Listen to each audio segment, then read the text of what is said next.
La grève des ouvriers de Deir el-Médineh est le plus ancien conflit ouvrier connu de l'histoire.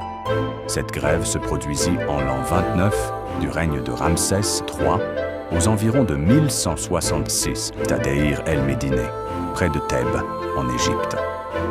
Les études de ce premier mouvement de grève sont basées sur le papyrus de la grève. Ce document fut rédigé par le scribe Amenakht, qui travaillait avec les ouvriers de la nécropole royale dans la vallée des rois. Ils étaient nommés les serviteurs dans la place de vérité. Le scribe relate un conflit social qui opposa dans l'Égypte antique de la 20e dynastie les ouvriers chargés de la construction et la décoration de la vallée des rois aux fonctionnaires du pharaon Ramsès III, jusqu'à 1200 ouvriers. Une véritable cité.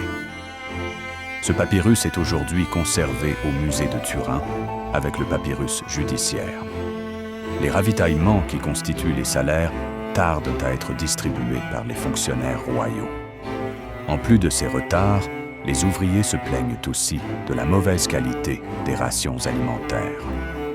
Pour manifester leur insatisfaction, les ouvriers interrompent leur travail et occupent des bâtiments administratifs et des temples pour en bloquer l'activité.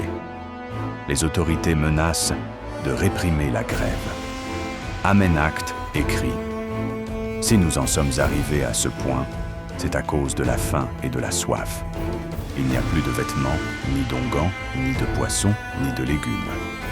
Écrivez au pharaon, notre bon seigneur, à ce propos, et écrivez au vizir, notre supérieur, pour que les provisions nous soient données. » Diverses conciliations successives avec les autorités royales ou locales ne règlent chaque fois que momentanément ces dysfonctionnements administratifs.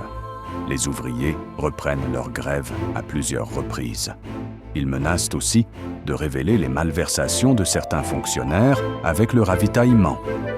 Ce premier mouvement de grève de l'histoire s'étale sur plusieurs semaines avant que les artisans obtiennent enfin la satisfaction de leurs revendications.